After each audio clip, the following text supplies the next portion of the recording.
Hello students, welcome to Padhai express first step towards your ambition. This is Karan Mishra, your गुरुजी बनाएगा सब कुछ easy. तो आज हम देखेंगे लाइफ प्रोसेस का सेकेंड पार्ट, जिसमें हम डिस्कशन करेंगे फोटोसिंथेसिस के बारे में डिटेल में। तो चलिए स्टार्ट करते हैं।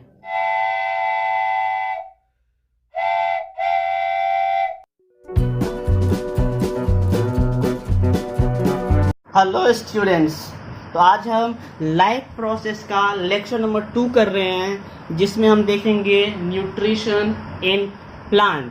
तो देखते हैं। देखिए, न्यूट्रिशन इन प्लांट्स जैसे कि आपको पता होगा, plants make their food by using the process photosynthesis. मतलब प्लांट जिस प्रोसेस से खाना बनाता है उस प्रोसेस को हम फोटोसिंथेसिस बोलते हैं। तो फोटोसिंथेसिस एक्चुअली होता क्या है, इसको डिफाइन कैसे करेंगे? यदि मान लो बोला डिफाइन करने के लिए, तो क्या करेंगे? आप लोगों ने जैसे 6th-7th में पढ़ा होगा, it is the process by which green plant make their food. Green plant अपना फूड बनाता है। कौन सा फूड बनाता है? तो ग्लूकोज बनाता है फ्रॉम कार्बन डाइऑक्साइड वाटर। किस पे? तो कार्बन डाइऑक्साइड और वाटर का यूज करके बनाता है। कंडीशन क्या चाहिए? कंडीशन चाहिए in the presence of sunlight and chlorophyll. तो क्लोरोफिल होना चाहिए और सनलाइट होना चाहिए। यदि ये दो कंडीशन उसके पास है तो वो खाना बना सकता है। यदि ये दो कंडीशन उसके पास नहीं है तो वो खाना नहीं बना सकता है। ठीक है, तो ये हो गया आपका फोटोसिंथेसिस। ठीक है, ड्यूरिंग फोटोसिंथेसिस फूड मतलब glucose and oxygen gas is release. जब कोई खाना बनाता है फोटोसिंथेसिस के दौरान प्लांट, उस टाइम पे ग्लूकोज और ऑक्सीजन दोनों बनते हैं। ग्लूकोज फूड बन जाता है और ऑक्सीजन स्टोमेटा से बाहर निकल जाता है। ठीक है, ये रहा फोटोसिंथेसिस रिएक्शन का, केमिकल रिएक्शन बोल सकते हो इसको, इसका इक्वेशन। एक्चुअली होता क्या है फोटोसिंथेसिस के दौरान? तो फोटोसिंथेसिस के दौरान क्या होता है वो देखिए आप। कार्बन डाइऑक्साइड जो होता है वो ये आता है आपका एटमॉस्फेयर से, जो कि स्टोमेटा अंदर लेता है। और ये वाटर है, वाटर आपका आता है सॉयल से, जिसको रूट लेता है, रूट ऊपर की तरफ लेता है। और सनलाइट होता है, क्लोरोफिल होता है। यदि सनलाइट होगा तभी फोटोसिंथेसिस हो सकता है, नहीं तो नहीं हो सकता है। फोटोसिंथेसिस का मतलब ये है, फोटोसिंथेसिस दो शब्द से बना है। फोटो मतलब सनलाइट और सिंथेसिस मतलब पुट टुगेदर। तो जब तक सनलाइट होगा नहीं तब तक फोटोसिंथेसिस हो ही नहीं सकता। तो क्लोरोफिल क्या होता है? ग्रीन कलर का पिगमेंट होता है लीफ के अंदर, उसको हम क्लोरोफिल बोलते हैं। तो खाना क्या बनता है? ग्लूकोज बनता है, जैसे आप देख सकते हो C6H12O6 प्लस ऑक्सीजन बनता है। अब मान लो इसको यदि आपको याद करना है इक्वेशन को, तो कैसे याद करो? तो आप कार्बन डाइऑक्साइड का फॉर्मूला याद होना चाहिए, वाटर का फॉर्मूला याद होना चाहिए और ग्लूकोज का फॉर्मूला याद होना चाहिए और ऑक्सीजन का, बस इतना। अब क्या करेंगे आप? कार्बन डाइऑक्साइड के लिए CO2 लिख देंगे, हाइड्रोजन वाटर के लिए H2O लिख देंगे और एक एरो लगा देंगे। एरो के ऊपर सनलाइट, नीचे क्लोरोफिल लिख देंगे। ये कंडीशंस होते हैं, कंडीशन हमेशा एरो पे लिखा जाता है। और प्रोडक्ट में आप ग्लूकोज लिख देंगे प्लस ऑक्सीजन लिख देंगे। ये लिखने के बाद क्या करना? कुछ नहीं करना है, 6 यहाँ पे लगा देना है, 6 यहाँ पे लगा देना है, 6 यहाँ पे लगा देना है। इन तीनों जगह 6 लगा दोगे, इक्वेशन बैलेंस हो जाएगा। तो फोटोसिंथेसिस का इक्वेशन लिखना बहुत ही आसान है। कार्बन डाइऑक्साइड लिख दो, CO2। देखो हमें क्या करना है, जैसे मान लो अभी मैं नया करके दिखाऊं आपको, तो हम कैसे करते हैं।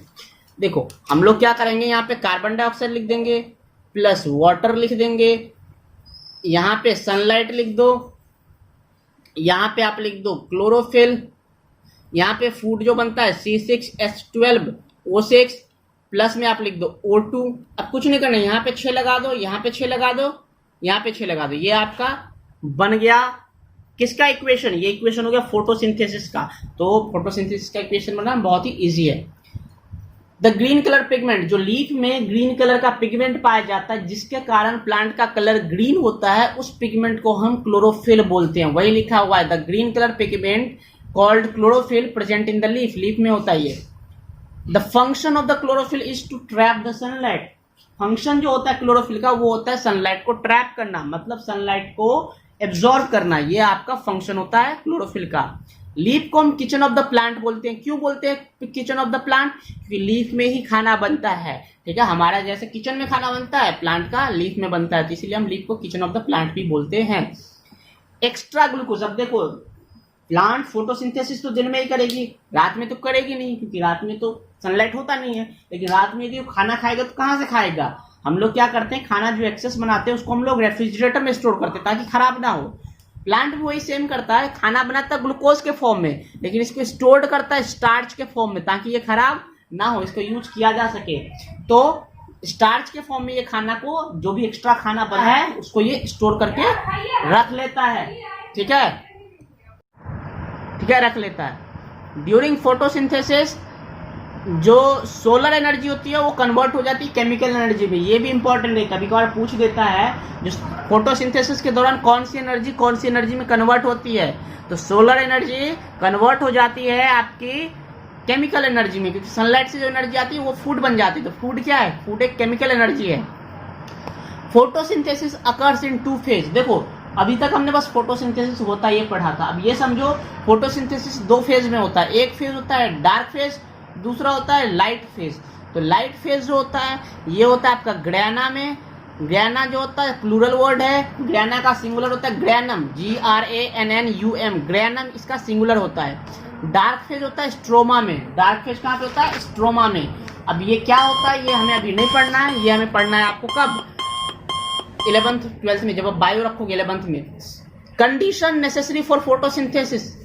फोटोसिंथेसिस के लिए क्या क्या कंडीशन नेसेसरी है, जरूरी है? तो सनलाइट, फोटोसिंथेसिस के लिए सनलाइट होना चाहिए, क्लोरोफिल होना चाहिए, कार्बन डाइऑक्साइड, वाटर, ये 4 चीज जरूरी है। यदि ये 4 चीज है तो फोटोसिंथेसिस पॉसिबल है, नहीं तो फोटोसिंथेसिस पॉसिबल नहीं है।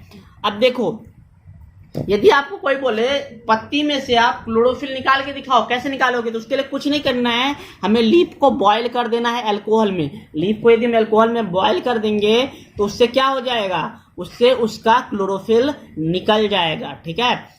तो ये होता है। अब देखो इन पे कैसे डिपेंडेंट है। अब देखो इफ द टेम्परेचर इंक्रीजेस, देखो यदि टेम्परेचर इंक्रीज करता है तो रेट ऑफ फोटोसिंथेसिस भी इंक्रीज करता है। रेट मतलब दर, किस रेट से फोटोसिंथेसिस होगा।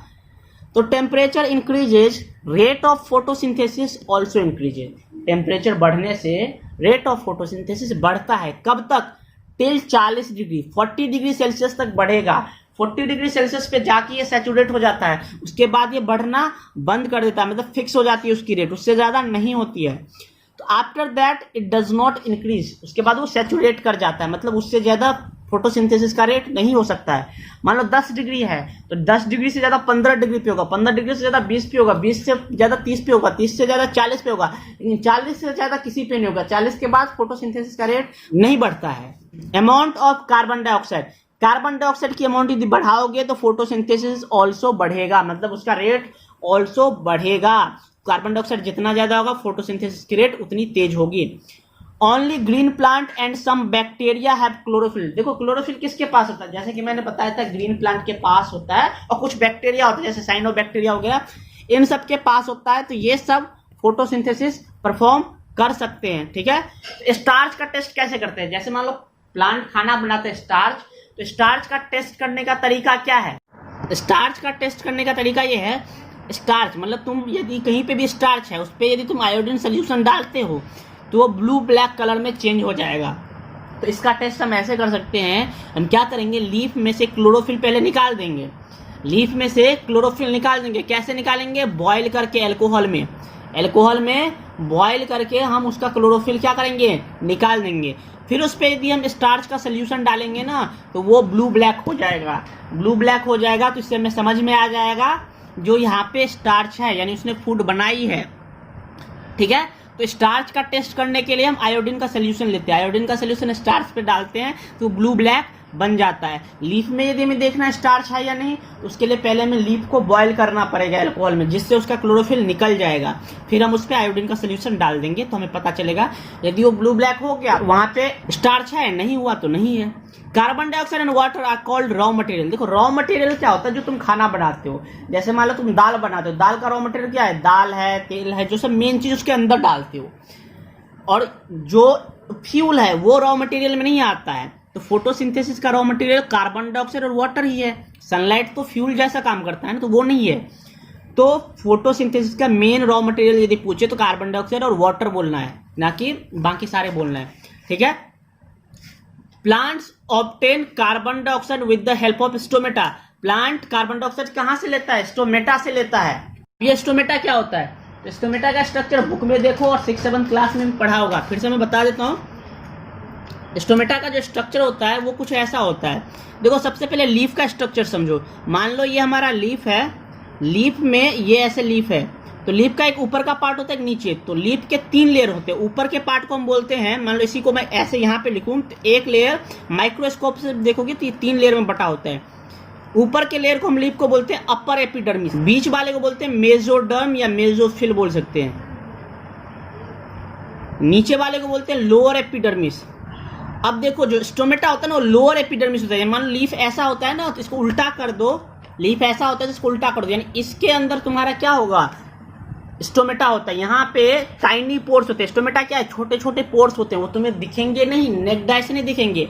कैसे दिखेंगे? तो माइक्रोस्कोप से। तो इसके अंदर जो छोटे छोटे छेद होते हैं तो कहाँ होता है? पूछेगा स्टोमेटा कहाँ पाया जाता है? तो लोअर एपिडर्मिस में पाया जाता है। और इसका स्ट्रक्चर यदि माइक्रोस्कोप से देखते तो कुछ ऐसा होता है, ये राउंड होता है। इसके अंदर 2 गार्ड सेल होते हैं, ये ऐसे गार्ड सेल, इनका शेप ना कुछ किडनी जैसा होता है। ठीक है। और ये क्लोज होते हैं नॉर्मली। ओपन जब होता है तो इसका स्ट्रक्चर कैसा हो जाता है? तो ऐसा हो जाता है। मान लो ये है, तो ये जब ओपन होता है ना तो ये ऐसा हो जाता है, बिल्कुल ये ऐसा। तो ये वाला पार्ट जो होता है ना, बुक में देख लेना, बुक में ओपन भी बना होगा, क्लोज भी बना होगा। मेरी ड्राइंग उतनी अच्छी है नहीं, तो बुक में देख लो। तो ये खुला हुआ है।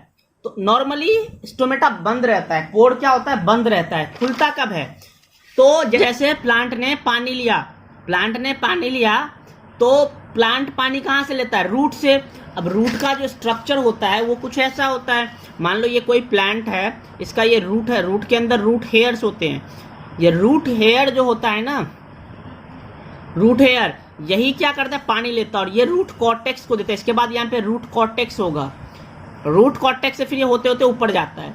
तो प्लांट में लगभग 70 से लेके 95%, 95% तक प्लांट जो होता है वो किससे बना होता है? पानी से। ठीक है। तो वेरी करता है 70 से लेके 95% तक। तो ये तुम्हारा पानी होता है प्लांट में भरा हुआ।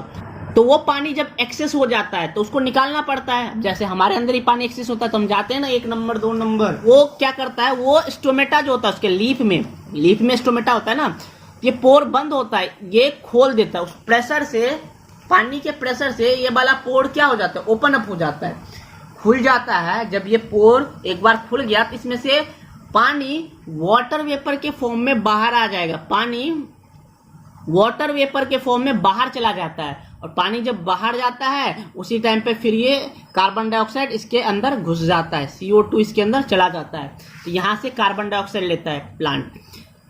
कहाँ से? स्टोमेटा से। स्टोमेटा से कहाँ से? एटमॉस्फेयर से। तो stomata are the tiny pores present in the lower epidermis, जैसा कि मैंने बता रखा है। It is surrounded by 2 guard cell. इसके 2 गार्ड सेल होते हैं। देखो, गार्ड सेल क्या होते हैं? ये दोनों जो है ना, ये दोनों किडनी जैसे स्ट्रक्चर, इनको गार्ड सेल बोलते हैं। और स्टोमेटा ये बिल्कुल ये पोर जो छेद को स्टोमेटा बोलते हैं, और ये गार्ड सेल से सराउंडेड होते हैं। Stomata open up to release water into atmosphere. Atmosphere में वो वाटर रिलीज करने के लिए खुलता है और उसी टाइम पे वो कार्बन डाइऑक्साइड लेके अंदर चला जाता है। अब यहाँ पे लीफ का स्ट्रक्चर बना लेना, तुम्हारे बुक में दिया होगा लीफ का स्ट्रक्चर कैसा होता है, और फिर उसको पढ़ना। Plants obtain water with the help of roots. Plant बताया था, रूट से प्लांट को वाटर मिलता है, ये बता रखा है अभी। Plant also take minerals. देखो, जब वो पानी लेता है ना रूट से, तो उस टाइम पे वो कुछ मिनरल्स भी ले लेता है, जैसे नाइट्रोजन, फॉस्फोरस, आयरन। ये सारे मिनरल्स वो क्या करता है? पानी के थ्रू ले लेता है सॉयल से। Chloroplast is the site of photosynthesis. अब मान लो तुम्हें बोलेगा भैया लीफ में तो होता है फोटोसिंथेसिस, लेकिन लीफ में कहाँ होता है? तो लीफ में क्लोरोप्लास्ट नाम की एक जगह होती है, उस क्लोरोप्लास्ट में क्लोरोफिल पाया जाता है, वहीं पे होता है। तो साइट ऑफ फोटोसिंथेसिस यदि तुमसे कोई पूछेगा तुम बोलोगे क्लोरोप्लास्ट। मतलब किस जगह होती है फोटोसिंथेसिस? लीफ में, तो क्लोरोप्लास्ट में होती है। तो आज का लेक्चर हम यहीं रखते हैं। अगले लेक्चर में हम देखेंगे न्यूट्रिशन एनिमल, तो लाइक करना, सब्सक्राइब करना और दोस्तों में शेयर करना बिल्कुल मत भूलना। Thank you so much.